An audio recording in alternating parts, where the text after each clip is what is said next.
unsullied by us humans, sex is a very good part of human life.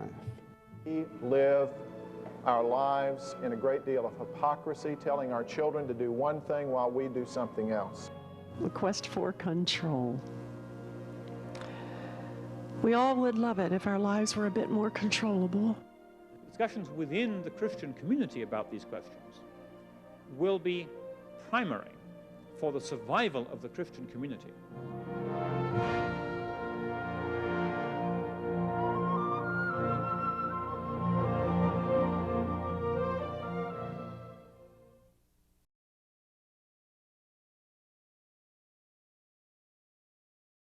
Professor Hauerwas is a committed Christian. He is a husband and father, and he has used his great intellectual gifts and education, which are well outlined in your program, to ponder and write on the great issues of the day. Please welcome Professor Hauerwas.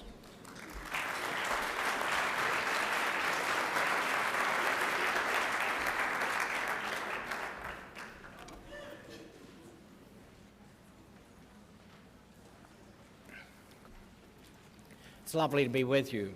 This is my first time to Trinity, so it's a great pleasure. I seem to be messing everything up here.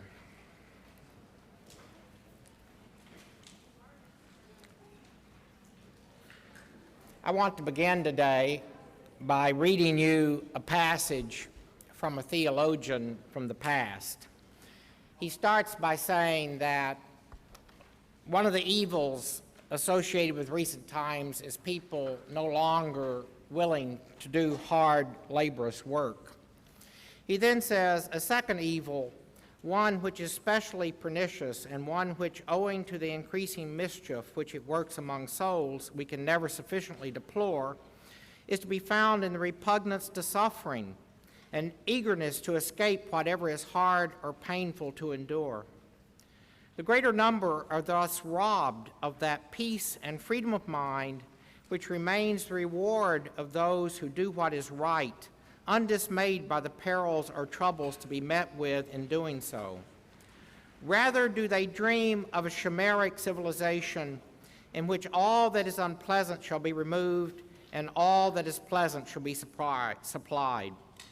By this passionate and unbridled desire of living a life of pleasure, the minds of men are weakened, and if they do not entirely succumb, they become demoralized and miserably cower and sink under the hardships of the battle of life. For this reason, it has been truly said that it belongs to the Christian to do and endure great things. For he who deserves to be called a Christian must not shrink from following in the footsteps of Christ. But by this patience, we do not mean the empty stoicism in the enduring of pain, which was the ideal of some of the philosophers of old. But rather do we mean that patience which is learned from the example of him who, having joy set before him, endured the cross, despising shame. It is the patience which is obtained by the help of his grace, which shirks not a trial because it is painful, but which accepts it and esteems it as gain, however hard it may be to undergo. The Church has always had, and happily still has, multitudes of men and women in every rank and condition of life who are glorious disciples of this teaching and who, following faithfully in the path of Christ, suffer injury and hardship for the cause of virtue and religion. They re-echoed, not with their lips but with their life, the words of St. Thomas, "Let us also go that we may die with him." So wrote Leo XIII in 1893, Latatia Sitcha, which is his annual encyclical on the Rosary. 1893. I mean, does that sound like us? By this passionate and unbridled desire of living a life of pleasure, the minds of men are weakened, and if they do not entirely succumb, they become demoralized and miserably cower and sink under the hardships of the battle of life. 1893. I want to talk to you today about what Dr. Orr ended with, namely the relationship between hope and death. I do that with some trepidation because I fear talking about hope may become another therapeutic alternative. That is, it becomes part of the genre of literature, How Humor Cured My Cancer. That is not to say that I think hope and death are unrelated or even humor and cancer, but more problematic is the assumption that these matters are primarily correlative of the medical care of the sick and dying. For example, think about the oft-used description terminally ill. That means someone has an illness that we, that is, those of us associated with medicine, and we all of our class are associated with medicine, that means that someone has an illness that we, that is, those of us associated with medicine, do not know how to cure.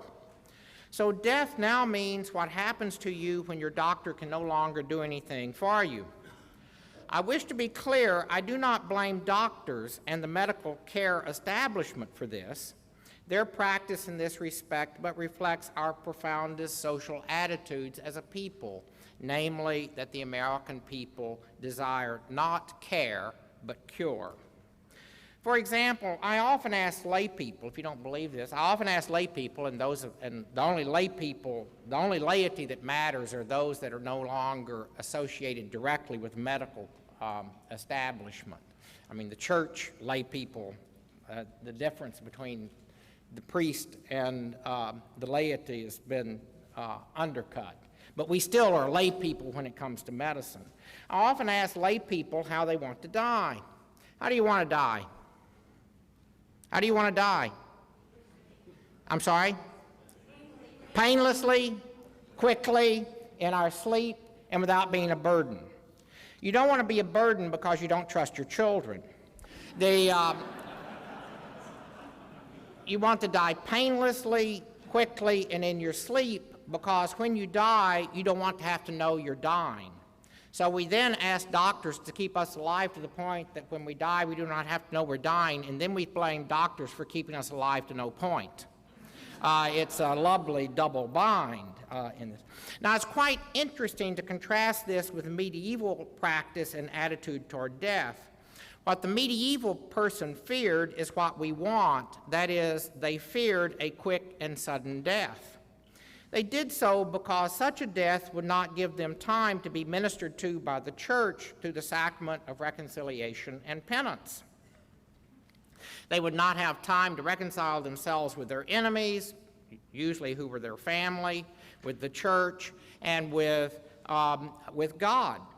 Now, I'm not suggesting that the medieval people did not, I mean, it's very interesting. I don't know if some of you are Episcopalians, but in the Book of Common Prayer to this day, there is the prayer, save us from a sudden death, save me from a sudden death.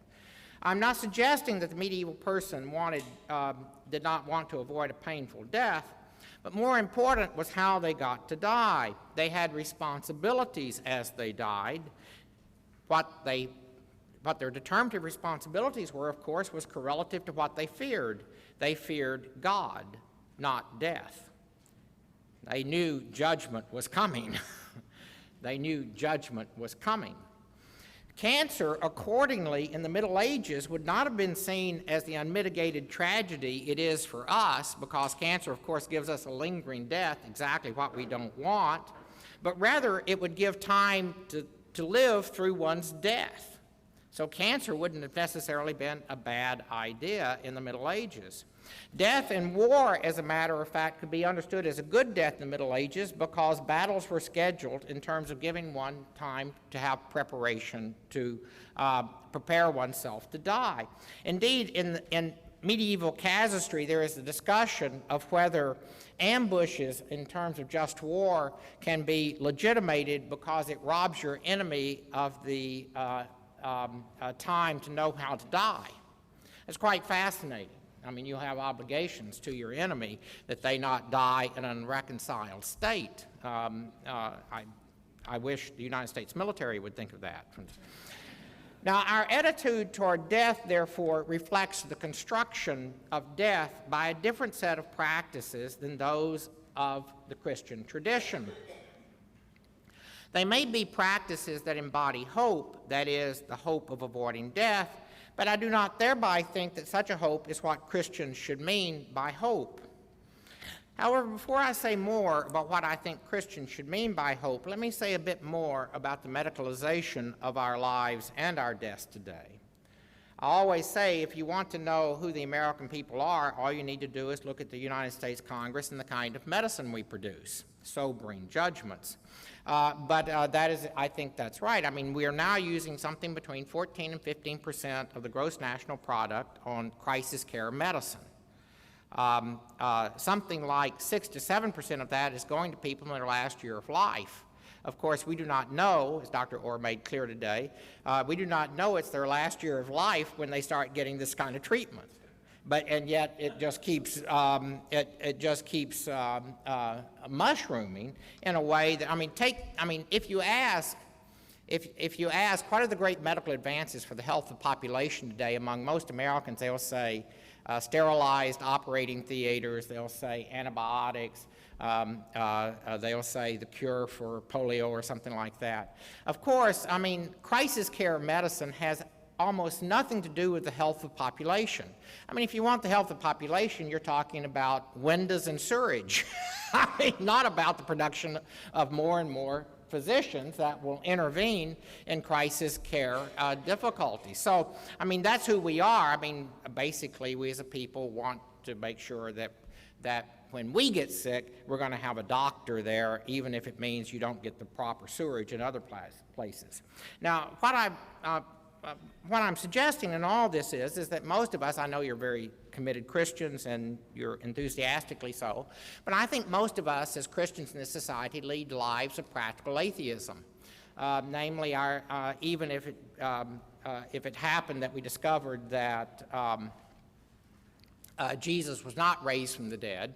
When I was in seminary, the joke was that John Paul XXIII had a archaeological expedition in the Holy Land. The head of it called him up and said, "We've got some good news and the bad news. We've actually discovered the tomb." And John said, "Oh, that's terrific." And he says, "Well, there's a body in it." And John said, "And I thought you might want to pray about it." And he said, "Yeah." He said, "I think I'll call my old friend Rudy Bultmann, who's radical New Testament scholar. I know he's thought a lot about this." And he called him up and said, "Now, don't get upset, Rudy." He said, but I've had an archaeological expedition over in the Holy Land, and, well, they've discovered the tomb, and don't get upset, but there's a body in it." There was a long pause. Finally, Bultmann said, "So he really existed." Now,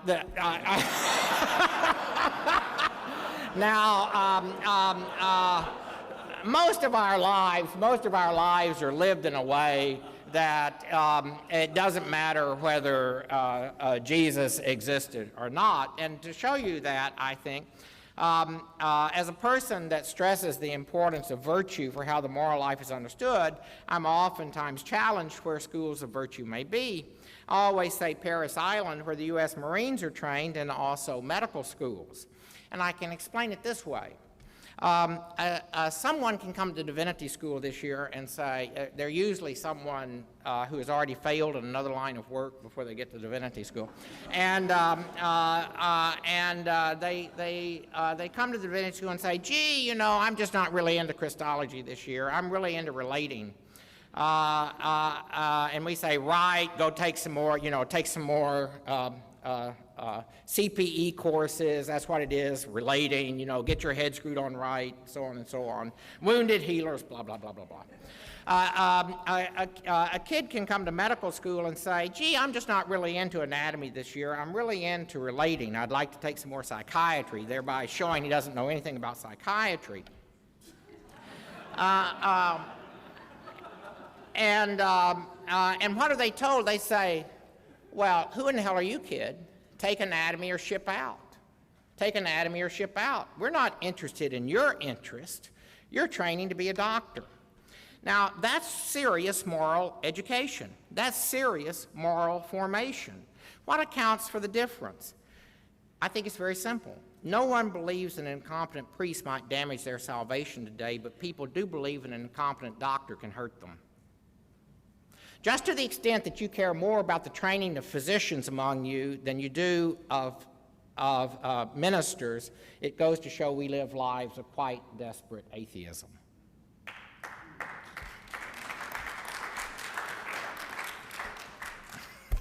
I'm talking about me too, okay? I don't mean to make you feel awkward. I'm just wanting to tell us who we are. I mean, one of the things you see people, one of the ways to think about it is that today you go to Europe and you go to Chartres and you say, man, what kind of people would build these things? I mean, you'd be dead before you got the foundation up. It's beautiful, and so I mean, someday you'll think, gee, these people must have believed in God. What's going to happen in the future? Anthropologists will take tourists through Duke North and Duke South, our hospitals, and they'd say, man, who would build these things? Look at all that chrome. Wow. I guess they must have really feared death. That's the monuments we build today. Now, I think the reason for this kind of fascination with medicine is the belief that medicine can cure. Of course, that is not true, as I oftentimes also ask lay audiences. I say, what do you call every doctor's patient? Dead. I mean, every patient a doctor has will finally be dead. I mean, you're not going to cure them. The issue for medicine is how do you sustain skilled people to be present to people under distress in a manner that you can't do very much farther. I mean, most physicians know there's not a lot you can do. And we ask these people to be present day in and day out to horrible suffering when there's not much they can do. That's the reason why most of us are not very good at being with the ill, because it takes great training to be with the ill when you cannot do very much. Now, and of course, and then one of the problems is in contemporary medicine, I do not think that the drive to specialization in modern medicine has to do, I don't think it's science-driven. Some of it's science-driven.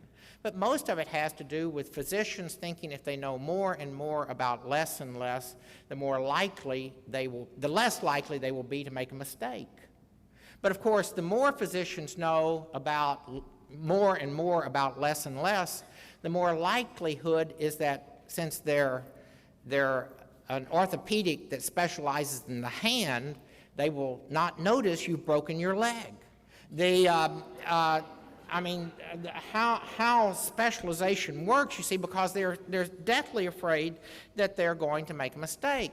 And of course, it all has to do with the increasing power of medicine, because medicine also has the ability to create syndromes for which it can be the answer. I mean, I don't know if many of you were terrorized by those ads a few years ago that showed this guy walking along the beach and said, I've confronted the existential crisis of my life. I realize I've got to seize my destiny and put it into my own hands.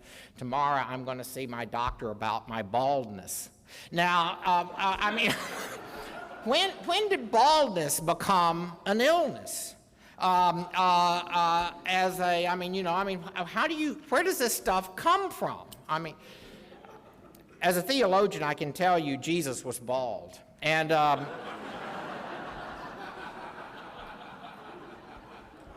and what was not assumed cannot be saved, so most of you are in trouble. So we put this extraordinary. If you ever put this extraordinary power into physicians' hands, they soon learn they don't want it, and yet they can't avoid it. It's just they can't avoid it. And it creates what Bill May has described in his wonderful book, The Patient's Ordeal, namely that illness is trying enough. But now we have to subject ourselves to therapies which from any other point of view would or might be called torture in the name of caring for ourselves. I mean, if you think about most of what surgeons do if they weren't called surgeons, they would be arrested for battery. I mean, this is, how you sequestered that part of life as something good becomes part of the great problem that we're confronting. Now note, all of this is done in what we call complete freedom. That is, we subject ourselves, we have learned to police our bodies in a way that we will be ready subjects for medical therapies. Often this is done in the name of family and friends, because if we die too readily, those that love us can feel betrayed. I mean, one of the great problems is, of course, Mom has never been loved the way Mom thought she ought to be loved by John, her oldest child, and John feels a bit off by this, and so if he's never loved Mom the way he wanted to love Mom or the way she wanted to be loved, at least now that she's in the hospital dying, he's going to make sure everything that possibly can be done will be done. And this is dumped on physicians to have to somehow negotiate family pathologies as something having to do with patient care. The problem, of course, is quite simply we do not know how to die. We forget that dying, like all other significant aspects of our lives, requires training. And the way you're taught to, the way you are trained to know how to die is through examples. And so few of us anymore get to be in the presence of examples through which we learn how to give our deaths to one another, as gifts through which we learn how to die. For example, I think this can be illustrated partly through the controversy surrounding Kevorkian's doctor-assisted suicides. I think those reflect our deep confusions about death. Now, I want to be clear, I think Kevorkian is a bad person and a worse physician. Indeed, if I were not a pacifist, I would like to kill him. I think he is a very, very bad man. It is also, of course, not accidental that he is a pathologist. I mean, this is a man that's always enjoyed patients if they're dead. But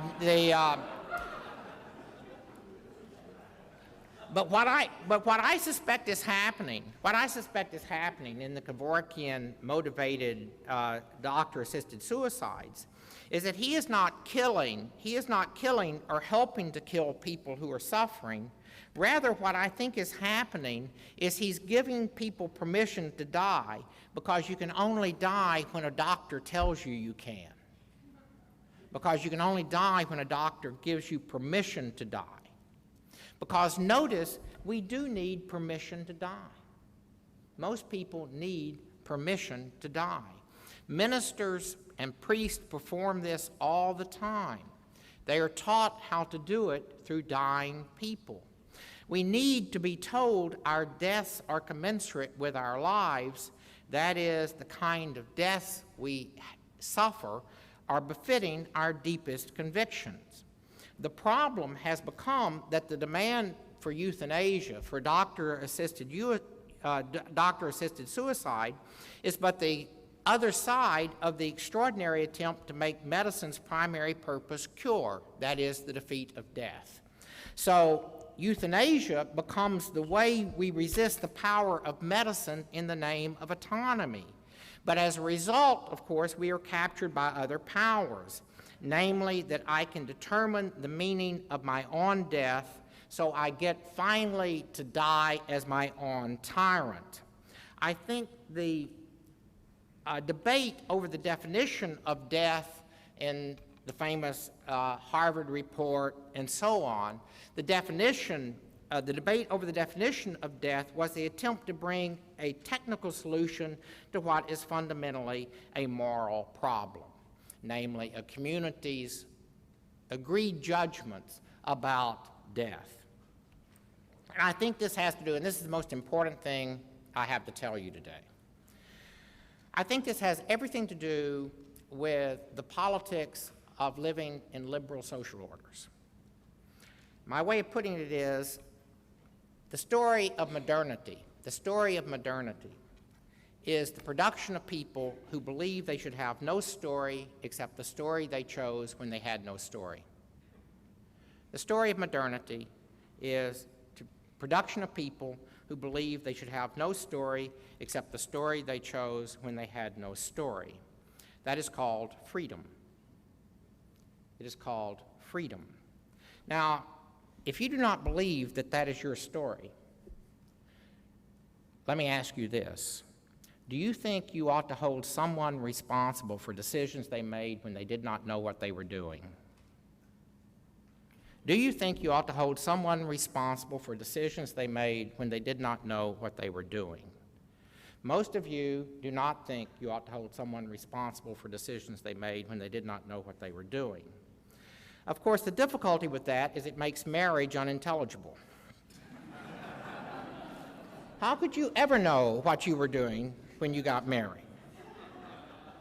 You know, that's the reason why the church requires people to have their vows witnessed before the church. Namely, we're going to hold you to promises that you made when you clearly did not know what you were doing.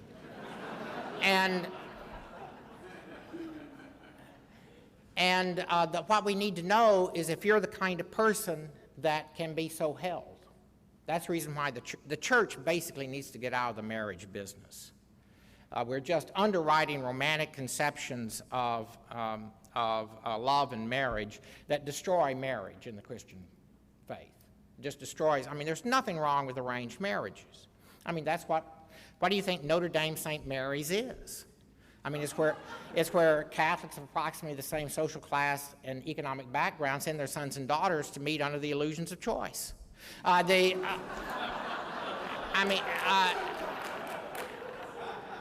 mean, there's absolutely nothing wrong with arranged marriages. The problem are the lies you tell yourself about it. If you think it makes marriage unintelligible, what it really makes unintelligible is the having of children. You will never get the ones you want. Thank God. I mean, one of the great tyrannizing presumptions today is that you are a wanted child.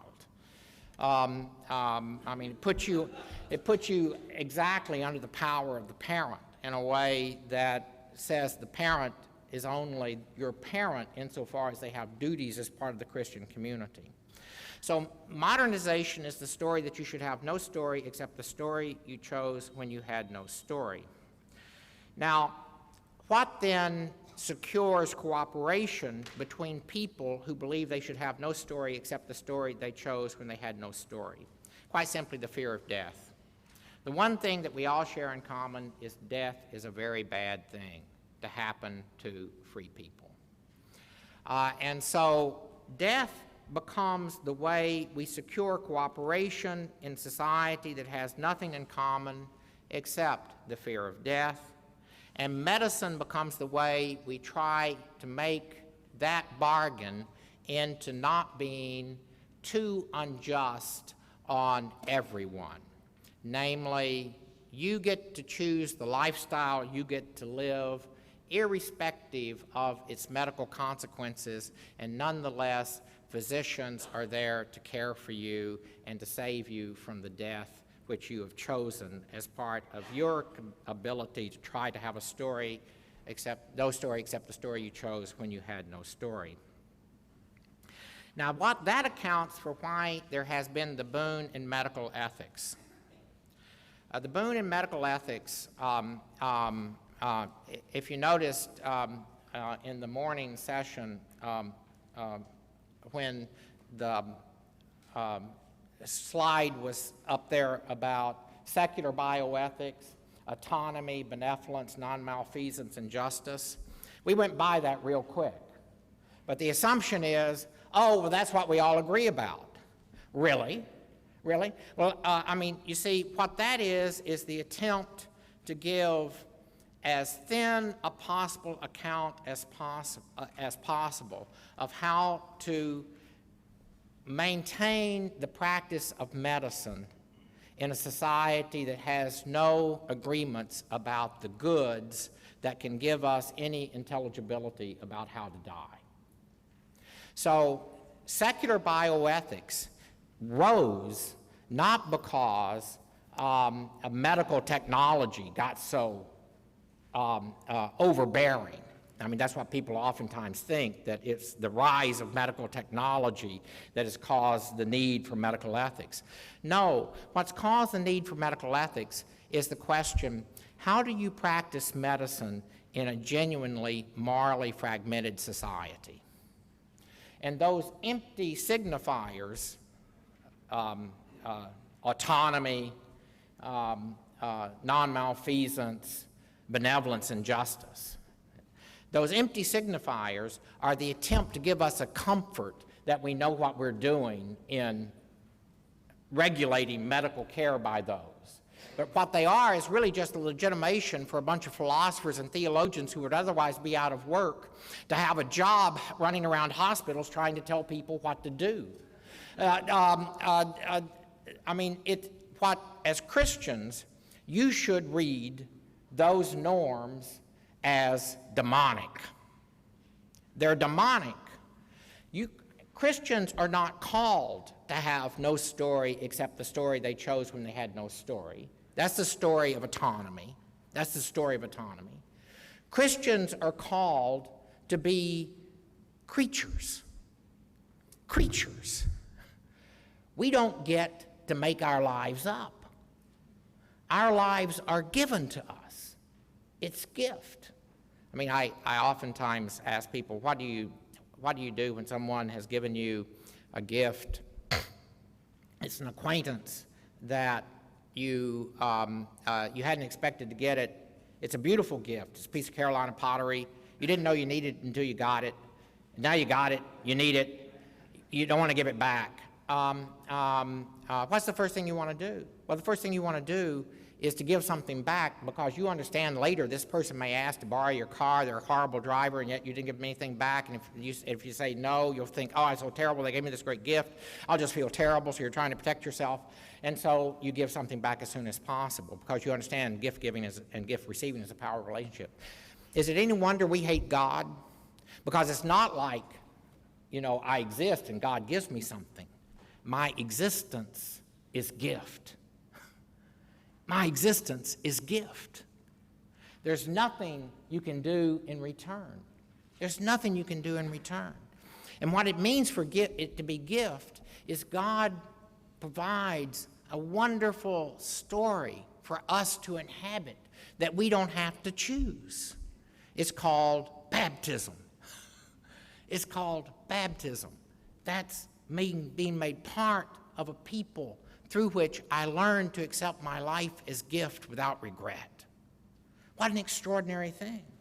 Now, I think all of this, then, the difference between the Christian and the modern understanding of our lives, helps throw light on the discussion that happened some years ago around Kubler-Ross's delineations of the stages of death.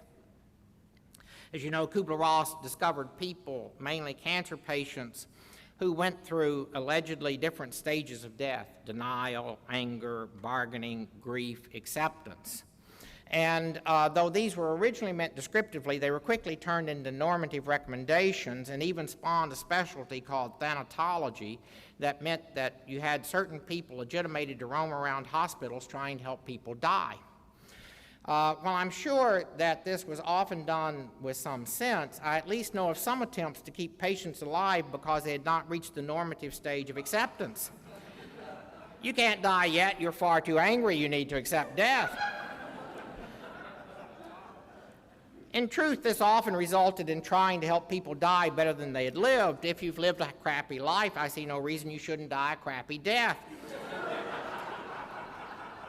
It's like people wanting a church wedding who never come to church. I mean, go to Las Vegas, Moreover, I know of no reason why Christians ought to be accepting about death. I've lived my life aggressively. I certainly expect to die aggressively. I suspect that much of the reflection occasioned about dying, sparked by Kubler-Ross, was but a further manipulation produced by our fear of death relative to our assumption that we have to get out of this life alive. It is unable to defeat death medically. Perhaps we might at least be able to give death qua death a meaning, that is, finally I get to accept it. I'm still in control. What, if anything, might we have as Christians to contribute given this account of our situation? First, I do not think we will help by suggesting Christians can die more easily because we have a hope in the afterlife. My father died in 1992. I think we buried him about as well as we Methodists can. We had the Eucharist. We understood he was part of the communion of saints. I thought it was a fine service. He was cremated, and we had to wait 3 days for the interment. The Methodist minister took over at the interment service and read that terrible poem about he's really not dead, he's just passed over, so now you have someone in heaven you can pray to. My mother loved it. My mother loved it. I mean, I think what people fear so much about death is the unbelievable aloneness that is associated with it. To suggest that hope in afterlife is a way to deal with death is about as stupid as suggesting we ought to have children because they're our hope for the future. I can't believe people as sinful as Christians can think such a thing. I mean, they're going to be sinful just like we are. Rather, we are able to have children because our hope is in God, which gives us the confidence in a world as dark as ours to have children. Children are not our hope, but are certainly a sign that Christians are embedded in hopeful practices.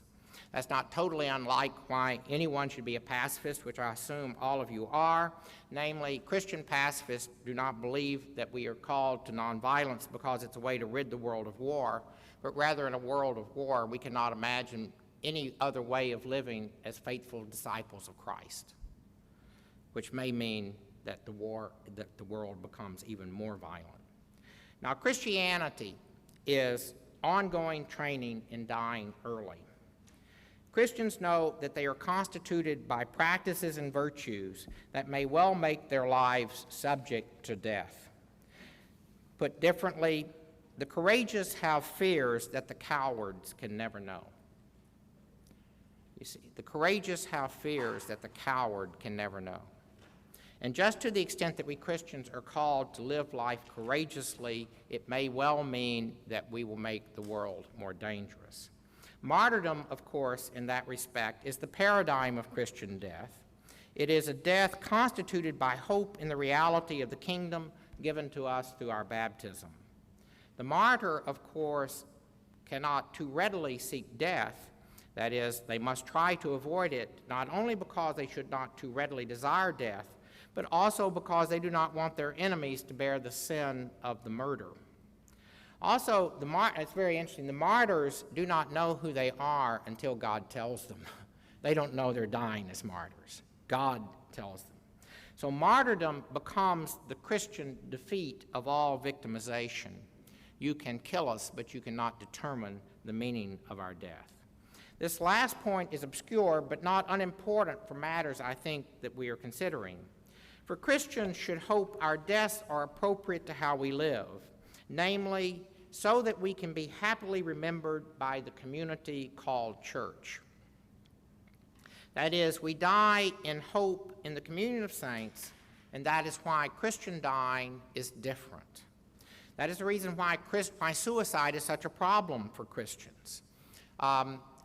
Suicide is such a problem. I mean, Tolstoy said all happy marriages are the same, all unhappy marriages are different.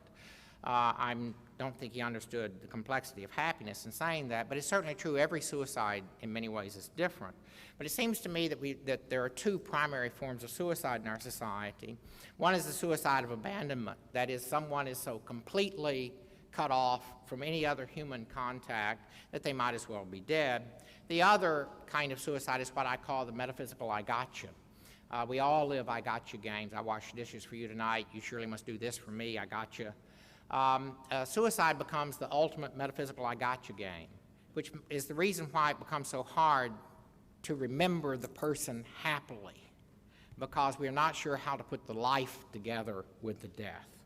For Christians, our lives are lived hopefully, and thus our deaths can be hopeful, just to the extent that we're able to give one another our deaths. I mean, Christians do not go to death thinking that we have to be in control. When we go to death, just as we live our lives, the whole point of the gospel is to make us dependent on one another. We want to be dependent. We want to be people who need a community to sustain us, because otherwise we die. That is, hope means we discover as creatures of a gracious God that we are part of a purposive order to which our lives contribute.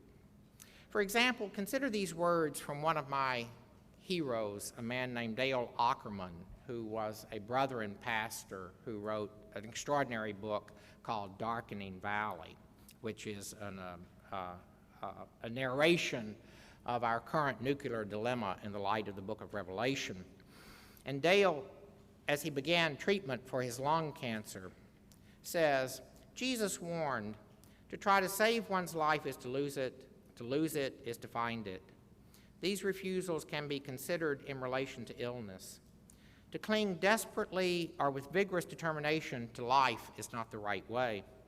But one can continue to receive life as a precious gift, a gift to be held with open hands and heart, and a readiness to relinquish this gift in exchange for a far better gift. I want to try to do things that help me live and not to die.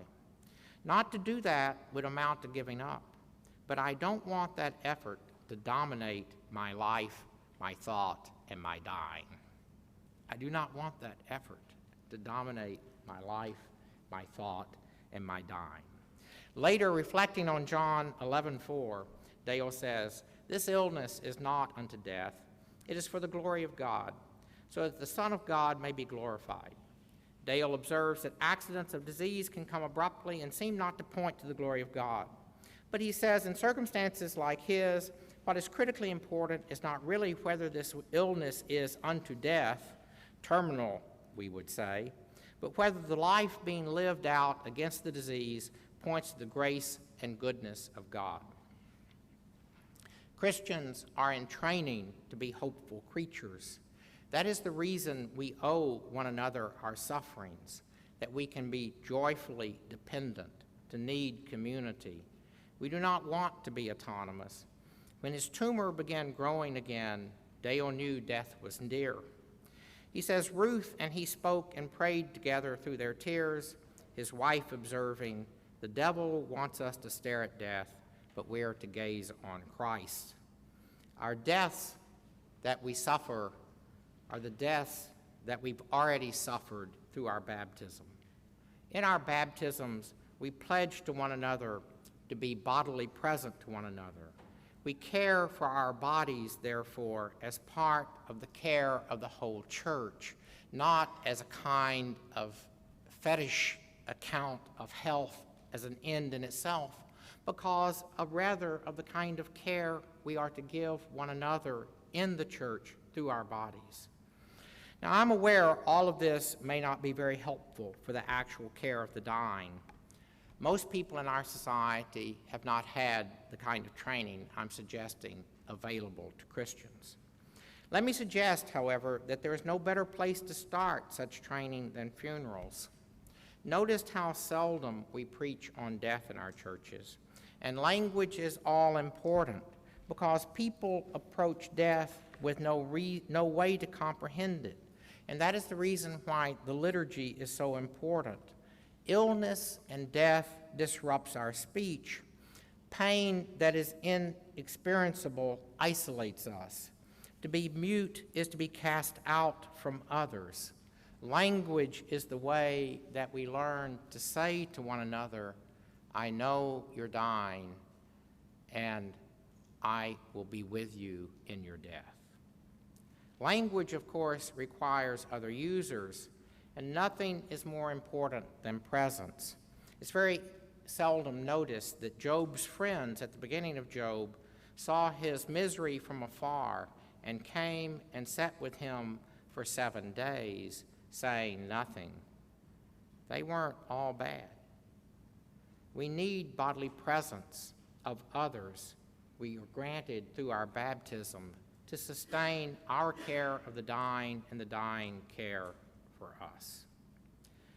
Finally, what it means for Christians to have hope means that we have friends who do not just give us hope, they are our hope. Illness and death isolates us, but our hope is that God will not have us so isolated, The devil wants us to stare at death, but we're to gaze on Christ. What a wonderful gift we Christians have been given. Thank you very much.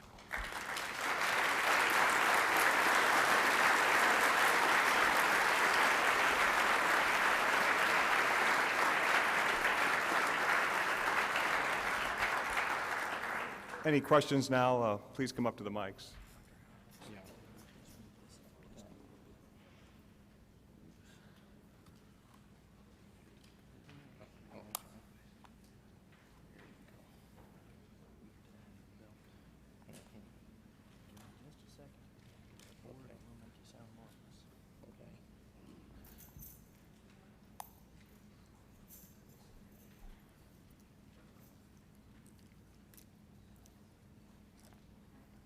Yes. Thank you for a great talk, and I appreciated every bit of it. As a specialist who has learned more and more about less and less, I'd like to also offer an alternative opinion that you expressed in your talk. I don't believe doctors that subspecialize, like myself, I'm a nephrologist, really do that for the reason you suggested.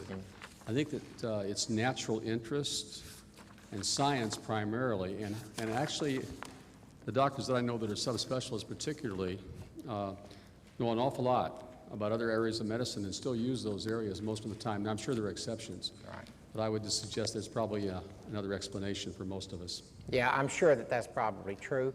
What I am interested in is not why individual doctors are attracted to specializations, but where the specializations come from at the beginning. I mean, medicine is not a science. Medicine is a form of empirics, and you learn how to care for some patients through having learned a history of how to care for other patients. I think I'm describing what any doctor would acknowledge. And then, and certain doctors get very good at doing certain kinds of, one, they get very good at seeing certain bodies that, well, and even smelling bodies. Smell is a very important diagnostic tool among doctors. And so it's natural to think that certain kinds of concentrations will occur. I don't know that all the concentrations that we currently have in medicine are of that sort. I think that they got going, one, because it was fundable by the NIH in terms of that. So that's all. I don't deny at all why certain physicians will be attracted to various specialties. Many of the lay people not associated with medicine have no idea, by the way, how the hierarchy is understood in terms of the politics of medicine, of what kind of specialization you go into. I say, if you want to know what medieval Catholicism felt like, hang around any modern research medical establishment.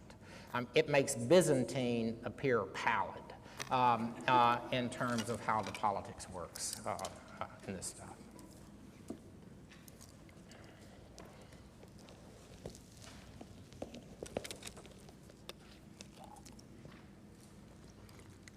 Dr. Hauerwas, knowing the seriousness of my intent when I entered medical school, I had a friend recently relate to me a story about divinity students entering Dallas Theological Seminary, and he said he felt the prime requisite was to lock the doors before anybody got there, and when the students tore it down because they couldn't stay out, that was a prerequisite for admission. Do you think that the problem that we see, and I don't know anything really about divinity schools personally, I wonder, is it the lack of motivation of the students or the divinity schools themselves that create lackadaisical attitudes, non-caring No, it's issues? basically the church. The two worst positions you can have today is a high school principal and to be a pastor of a church, because you're too close to your constituency. And the constituency is fundamentally not very well formed Christianly. So if the minister preaches with authority, they will call him authoritarian. The fundamentalists are way ahead of everyone on this, and I admire it. that they can still have a sense of authority. But to go into the ministry today I oftentimes say what's killing the Methodist ministry is not the ordination of gays, it's adultery. And I wish I could attribute that to lust, but most Methodist ministers don't have that much energy. What's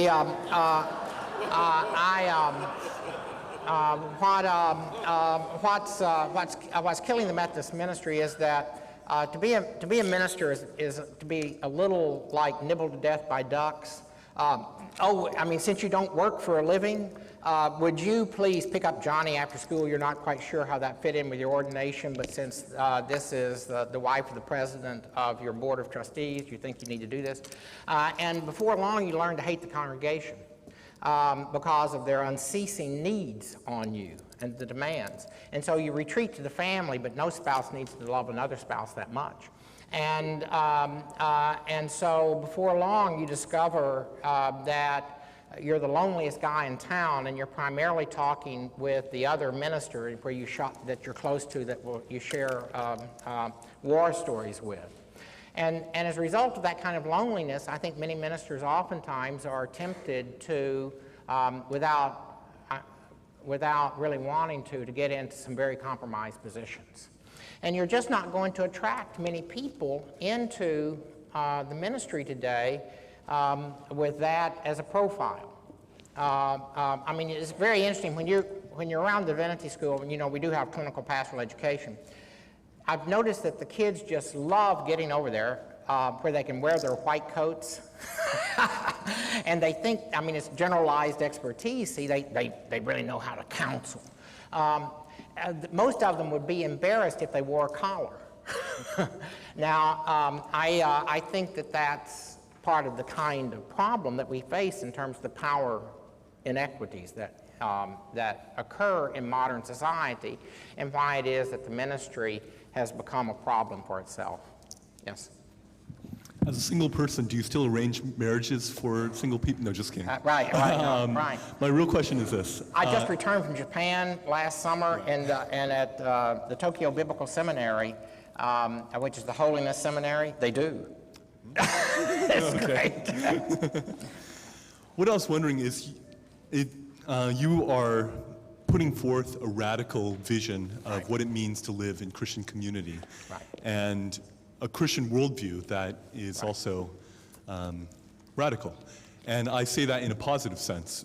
My question is this: how is that effectively communicated in the secular arenas that that many of us operate in effectively? I guess both in, I'll leave it at that. Right, no. First of all, you've got to never talk about pluralism. Because when people start talking and say, this is a pluralist society, you can't talk about Jesus in the pluralist society. Well, when people, they say that around Harvard Divinity School a lot. Now, of course, they haven't talked about Jesus at Harvard Divinity School for 100 years. What they mean by that is generally we liberal Christians are still in control, and so it's all right for the Muslims to talk about the Ummah. It's all right for the Jews to talk about the Torah. It's just we Christians can't talk about Jesus. Well, and because you need in a pluralist world, you need a third language that is neither the language of the faith nor someone else's language. You need some kind of generalized liberal language. So you talk about rights, and you talk about justice, and you talk about love. Christians should never talk about love. And compassion. It's killing in this kind of social order. So what Christians need to do is start becoming articulate within our own terms, because we've very much been robbed of our articulateness by the assumption that we rule. Look, you're Jews. You are Jews. Start learning how to survive in a world inimical to you. That's just got to be done. And I'm not, people accuse me of being a sectarian, fideistic tribalist, because allegedly that I'm calling Christians to withdraw from the world. I'm not calling, I wouldn't mind withdrawing, but we're surrounded. There's no place to go.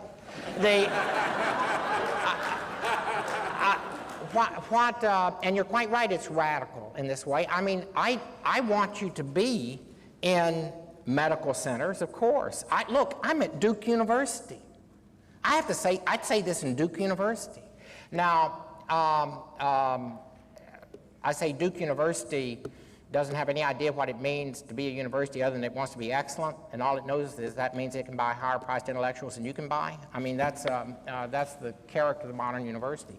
Now, what I do think that one of the things that may well be not very far in the future, I say in 100 years, I think the Christian people will be known as people who don't kill their children and take care of the elderly. Not bad. Not bad. And if we're able to do that, it's probably going to mean that we're going to have to develop separate institutions. I mean, I really do think that we're not very far away from Christian medical schools.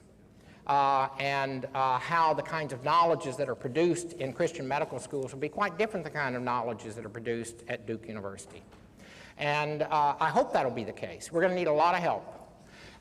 And I don't know, right, I mean, but see, Christians are so comfortable in America, that just sounds like, oh, I can't imagine. But so it is a radical position, you're quite right. And so don't be embarrassed. Don't be embarrassed. Thank you for your talk. I appreciate your emphasis on the community of believers and as a source of hope.